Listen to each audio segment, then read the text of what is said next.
En la clase de hoy pues estaremos viendo el experimento número 8 que se relaciona con reguladores de voltaje. Así que estaremos viendo algunas de las características de este tipo de circuito.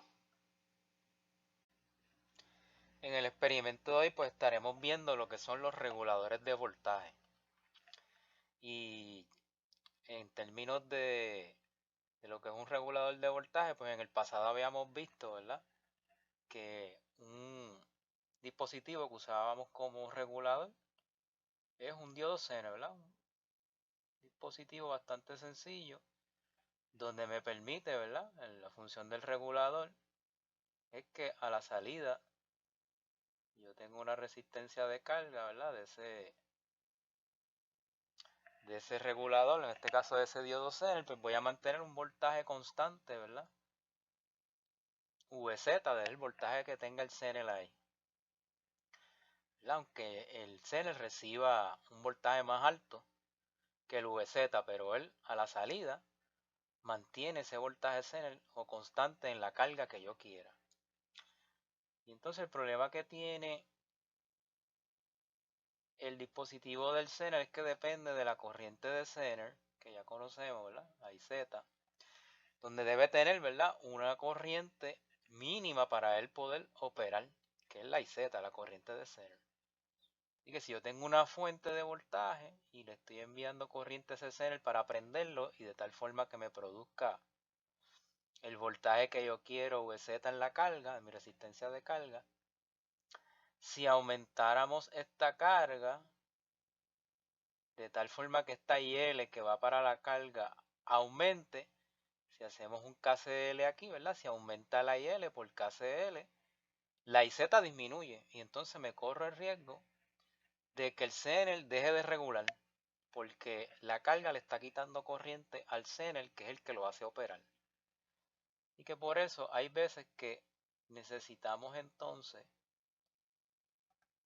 otro tipo de circuito para atajar esas dificultades con el dispositivo Zener solamente. Y entonces ahí es que vienen estos reguladores con circuitos integrados como lo es un OPAN 741, ¿verdad? Que ahora, y otros componentes, ¿verdad? Y ahora en el circuito aquí tenemos la entrada, aquí seguimos teniendo el Zener, pero el voltaje regulado está a la salida acá del OPAN, ¿verdad? La salida que tiene otros componentes como dos transistores, en este caso Q1 es para amplificar corriente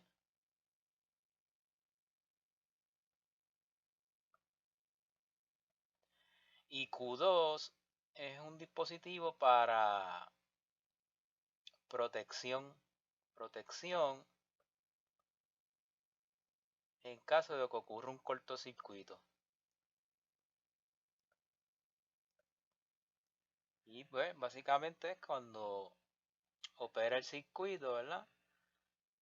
Hay corriente fluyendo por la salida del OPAN, que es el que activa este Q1, el que va a amplificar la corriente del circuito. Y Q2 se va a activar, ¿verdad? Cuando ocurra un cortocircuito aquí, si yo le pongo una carga aquí en la salida y ocurriera un corto, entonces se activa, se prende aquí este transistor Q2, va a haber 0.7 voltios aquí, de aquí a aquí pues va a haber 0.7 también. Y entonces esta corriente de cortocircuito va a ser ese 0.7 entre esa RX, ¿verdad? Y lo que hace este Q1 es quitarle corriente, ¿verdad? A través de Q2 o Q2 a Q1 para que se reduzca esa corriente hacia Q1 y entonces no se nos quemen los componentes, ¿verdad? Así que ese básicamente es el principio de operación de esos componentes ahí. En términos de entonces, ¿cómo vamos a ver la salida? De cuál es la fórmula de la ecuación de salida de este regulador. Pues muy sencillo, ¿verdad? En este caso, si hacemos una ecuación de nodo aquí, si aquí hay VZ, aquí en este nodo hay BZ por condición de Opamp ideal, ¿verdad?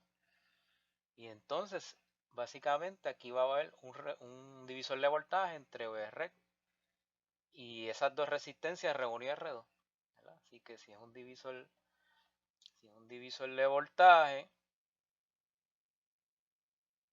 ¿verdad? Si es un divisor de voltaje,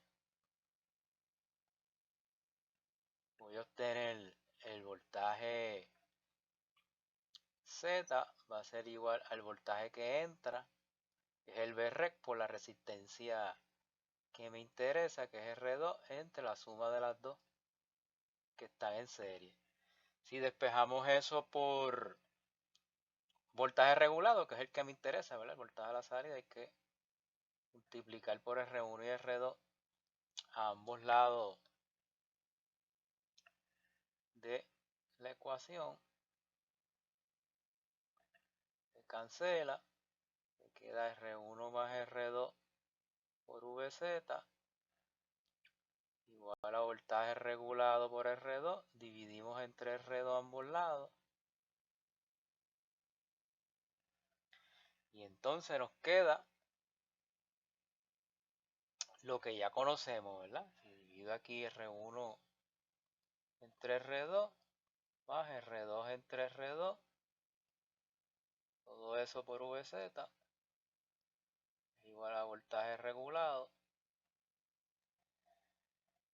Esto es igual a 1 y nos queda que el voltaje regulado es la ganancia de un amplificador non-inverting, 1 más RF entre RI, ¿verdad? Aquí pues en vez de llamarle RF le llamamos R1 y R2 por voltaje regulado, ¿no?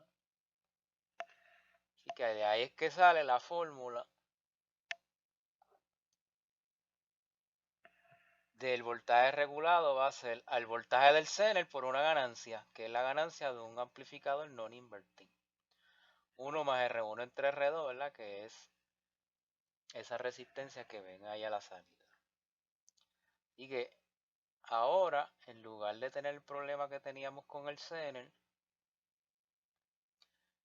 que la corriente de la carga sea más grande, me quita corriente y me pueda apagar el Zener, ahora no tengo esa dificultad porque ahora simplemente ese voltaje que me da el Zener por una ganancia, ¿verdad? Que en el caso de aquí de este circuito, pues se le pone en el R1 un potenciómetro donde me permite entonces variar esa ganancia, ¿verdad?